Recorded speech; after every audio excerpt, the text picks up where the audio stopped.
Hello everyone, welcome to a new video. In this video we are going to discuss some important concepts.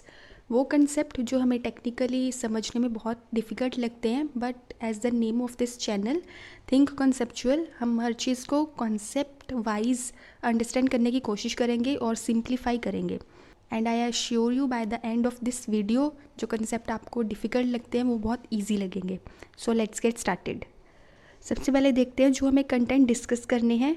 Orbit and its types, Lagrange point, ISRO, 9 types of satellites, ISRO's launch vehicles, rocket fuel type. Number 1 is orbit. An orbit is the curved path that an object like a planet in the space takes around another object due to gravity.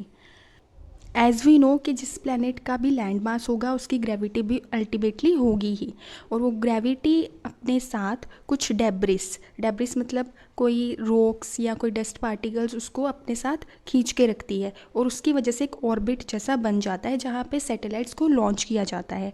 So number of orbits या फिर types of orbits कितनी है हमारे पास? 5 types of orbits हैं.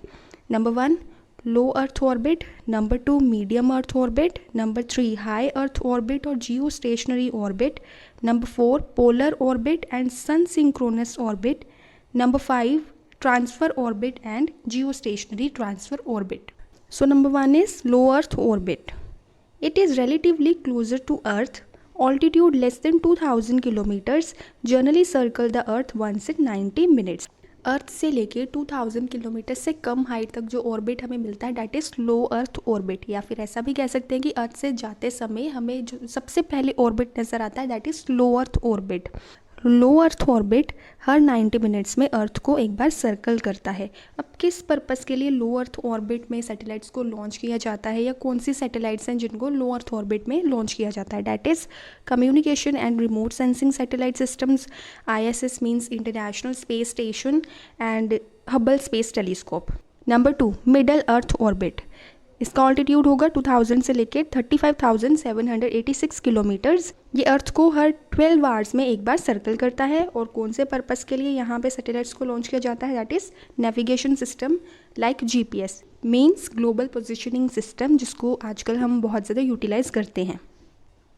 Number 3 high earth orbit और geostationary orbit.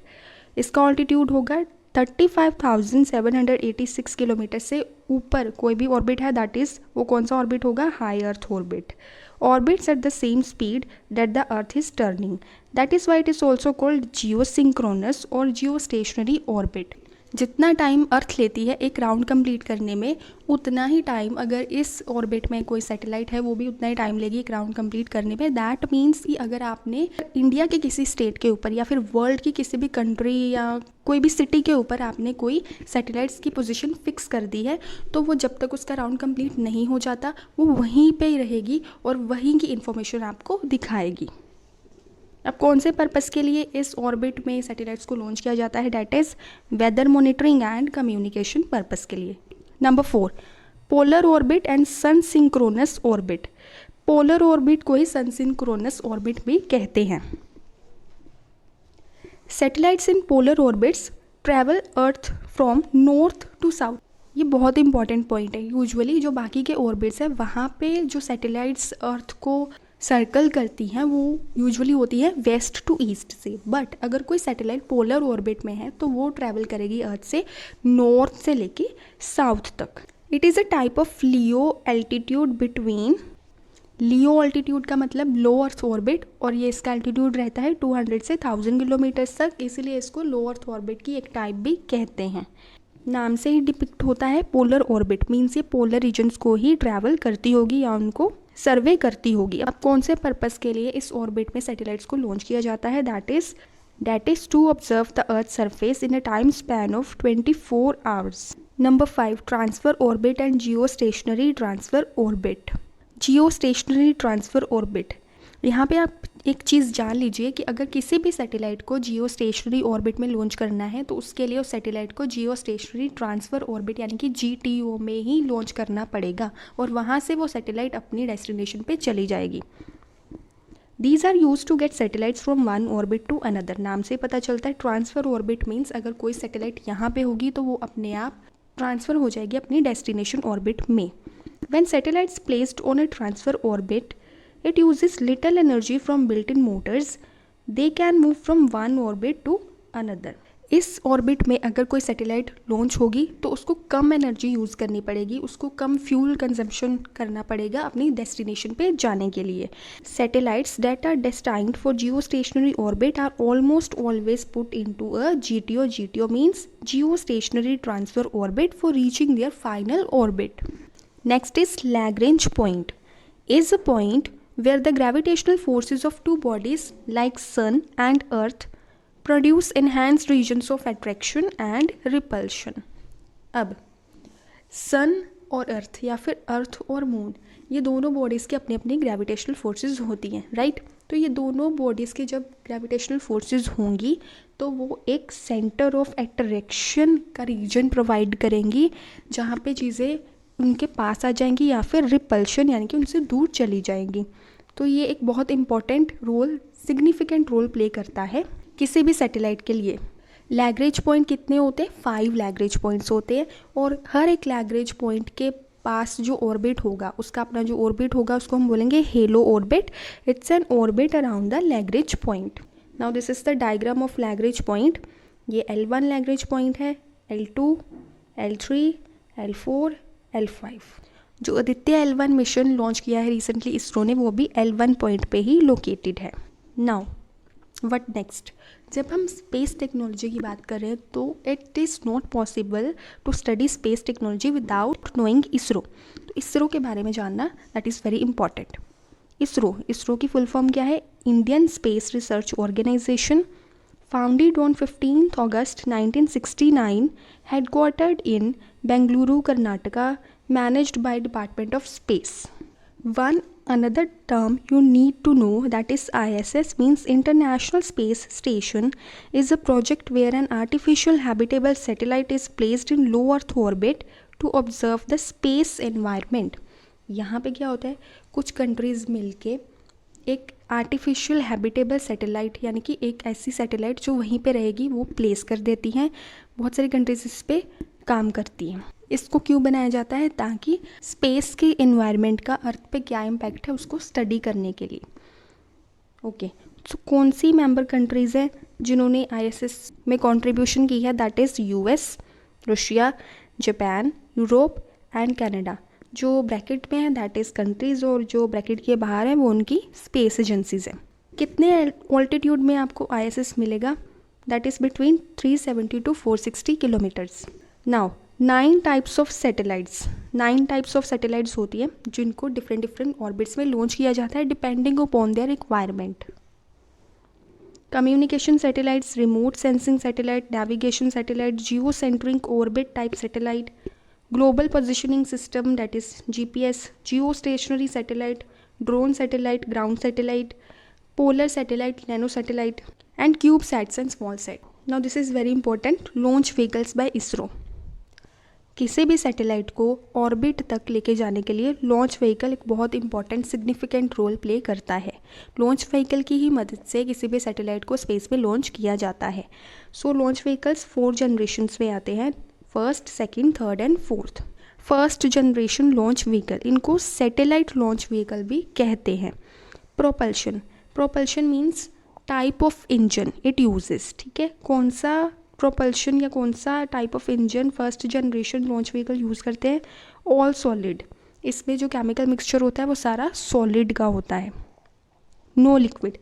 कि कितने वेट की अपने साथ एक ना, पेलोड का मीनिंग क्या है? पेलोड इज कितने वेट की एक लॉन्च व्हीकल अपने साथ कोई सैटेलाइट या फिर न्यूक्लियर वॉरहेड जो भी उसने स्पेस पे जाकर छोड़ना है वो अपने साथ कैरी करता है. दैट इज़ वेट जो एक लॉन्च व्हीकल अपने साथ कैरी करता है. ये कितना कैरी करेगा? 40 किलोग्राम्स. कौन से ऑर्बिट में ये जा सकता है? लो अर्थ ऑर्बिट में. Example is satellite launch vehicle 3. Next generation is second generation launch vehicle जिसको हम ऑगमेंटेड सैटेलाइट लॉन्च व्हीकल भी कहते हैं. This is nothing but the advance version of satellite launch vehicle. उसमें थोड़ी एडवांसमेंट कर दी यानी कि उसका थोड़ा पेलोड इंक्रीज़ कर दिया तो क्या बन जाएगा? Augmented satellite launch vehicle. Now propulsion is all solid. इसमें कोई चेंज नहीं है, अभी तक सॉलिड ही है सारा. पेलोड 150 किलोग्राम्स, ऑब्वियसली एडवांसमेंट है सैटेलाइट लॉन्च व्हीकल की तो पेलोड इंक्रीज होगा ही। ऑर्बिट, लो अर्थ ऑर्बिट, एग्जाम्पल है augmented satellite launch vehicle. Next, third generation launch vehicle जिसको पोलर सैटेलाइट लॉन्च व्हीकल भी बोलते हैं। पोलर सैटेलाइट लॉन्च व्हीकल यानी कि PSLV। PSLV की अगर कोई भी बात होगी दैट मीन्स किसकी बात हो रही है, थर्ड जनरेशन लॉन्च व्हीकल की। इसमें सबसे पहले इसी में ही लिक्विड का इंट्रोडक्शन हो गया है, यानी कि इसमें जो इंजन यूज़ होगा उसमें सॉलिड प्लस लिक्विड मिक्सचर्स दोनों यूज़ होंगे। पेलोड, ये डिफरेंट पेलोड्स कैरी करता है इन डिफरेंट ऑर्बिट्स में। For example low earth orbit में ये कैरी करेगा 3250 किलोग्राम्स, सन सिंक्रोनस ऑर्बिट या फिर जिसको हम पोलर ऑर्बिट भी बोलते हैं उसमें 1600 किलोग्राम्स कैरी करेगा, और GTO में यानी कि जियो स्टेशनरी ट्रांसफ़र ऑर्बिट में 1400 किलोग्राम्स तक। कौन से ऑर्बिट्स तक किए जा सकता है, low earth orbit, sun synchronous orbit, polar orbit. Variants, इसके 4 वेरिएंट्स है, PSLV CA, PSLV QL, PSLV DL and PSLV XL। ये कुछ इंपॉर्टेंट लॉन्चेस हैं जो कि PSLV द्वारा की गई हैं। Chandrayaan 1, mission Mangalyaan and Aditya L1। Last generation is fourth generation launch vehicle, that means GSLV, and full form of GSLV is Jio synchronous satellite launch vehicle. इसमें कौन सा प्रोपल्शन होगा, दैट मीन्स कौन सा इंजन होगा, क्रायोजेनिक। ये फर्स्ट टाइम ये यहाँ पे इंट्रोड्यूस हुआ था GSLV फोर्थ जनरेशन में, cryogenic engine. Next is payload. Payload ये कितना वेट अपने साथ कैरी करेगा इन डिफरेंट ऑर्बिट्स में, लो अर्थ ऑर्बिट में 10,000 किलोग्राम्स एंड GTO में यानी कि जियो स्टेशनरी ट्रांसफ़र ऑर्बिट में 2200 किलोग्राम्स का।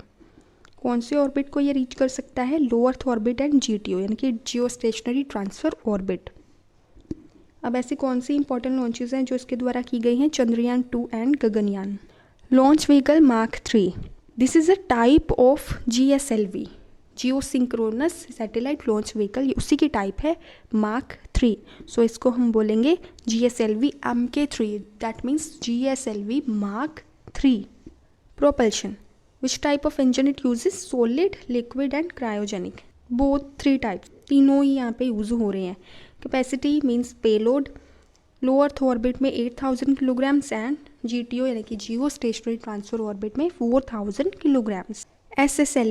SSLV means small satellite launch vehicle, small satellite launch vehicle.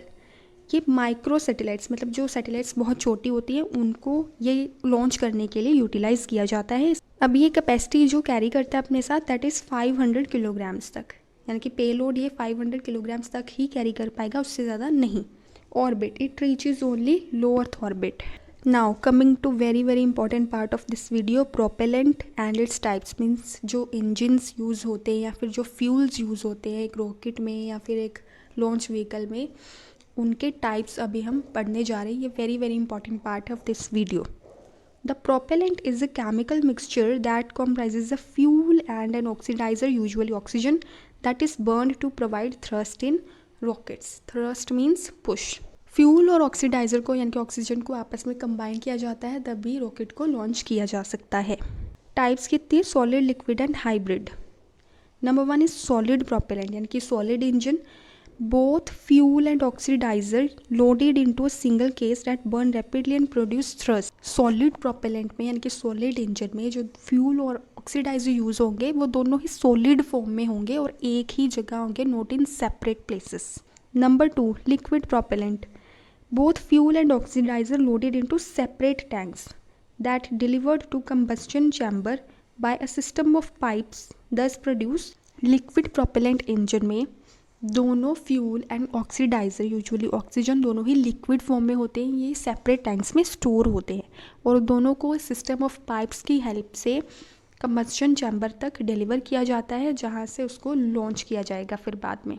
Next is hybrid propellant. Hybrid propellant means hybrid engine. Hybrid का meaning होता है दोनों का मिक्सचर, यानी कि ना तो इसमें सारा सॉलिड होगा ना सारा लिक्विड, एक कॉम्बिनेशन होगा लिक्विड और सॉलिड का। One mixture is solid, generally the fuel generally इसमें सॉलिड होगा और लिक्विड जनरली ऑक्सीडाइजर होता है यानी कि oxygen. Cryogenic engine, it uses both fuel and oxidiser but fuel and oxidiser are the gases that have been liquefied and kept at low temperatures. It is more efficient engine as compared to other engines. और इसमें कुछ ज़्यादा बड़ा change नहीं है, इसमें भी fuel और ऑक्सीडाइजर यूज़ तो होगा ही, बट उनको ना इसे लो टेम्परेचर्स में स्टोर किया जाएगा, जबकि जो पहले इंजन हैं लाइक सॉलिड, लिक्विड, हाइब्रिड, उन पे जो स्टोरेज होती है वो हाई टेम्परेचर्स में होती है, बट इसमें लो टेम्परेचर में स्टोरेज होगी, इसलिए इसको ज़्यादा एफिशिएंट माना जाता है as compare to other engines. Next is air breathing engines. These are the engines that utilise oxygen from outer environment. अभी तक हमने पढ़ा जितने भी इंजन्स, उसमें एक ऑक्सीडाइज़र अलग से स्टोर किया जाता है. ऑक्सीडाइज़र का काम होता है उसको फ्यूल के साथ मिक्स करके एक फायर देना ताकि रॉकेट लॉन्च हो सके, राइट. बट ये ऐसे इंजन्स होते हैं जहाँ पे आपको सिर्फ fuel you need to store, और जो ऑक्सीजन है वो अपने बाहर के इन्वायरमेंट से वो अपने आप ले लेगा, ठीक है. नंबर 1 जो टाइप है that is ramjet at supersonic speed. Now before jumping into this you need to know कि सुपरसोनिक, सबसोनिक, हाइपरसोनिक होता क्या है. जो साउंड की जो स्पीड होगी अगर उससे कम स्पीड है इंजन रॉकेट की तो उसको हम बोलेंगे सबसोनिक. अगर साउंड स्पीड से ज़्यादा स्पीड है तो दैट इज़ कॉल्ड सुपरसोनिक. अगर साउंड स्पीड से 5 टाइम्स ज़्यादा स्पीड है that is called hypersonic. So number 1 is ramjet. At supersonic speed they are effective, but at hypersonic speed they are ineffective. Supersonic speed पे तो ये अच्छे से काम करते हैं, बट हाइपरसोनिक पे ये काम नहीं कर सकते. इसी की लिमिटेशन को सॉल्व करने के लिए स्क्रैमजेट का इंट्रोडक्शन होता है. It is superior version of ramjet जो दोनों स्पीड्स पे काम कर सकता है, सुपरसोनिक और हाइपरसोनिक पे. Next is dual mode ramjet, short form DMRJ. It can convert itself from ramjet to scramjet over the Mach of 4 to 8 range. Works on subsonic, supersonic, hypersonic speeds.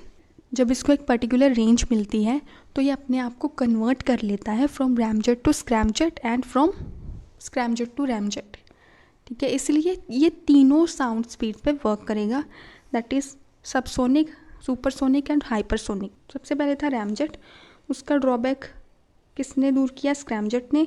फिर scramjet और ramjet दोनों का जो combination है that is dual mode ramjet. I hope you like this video.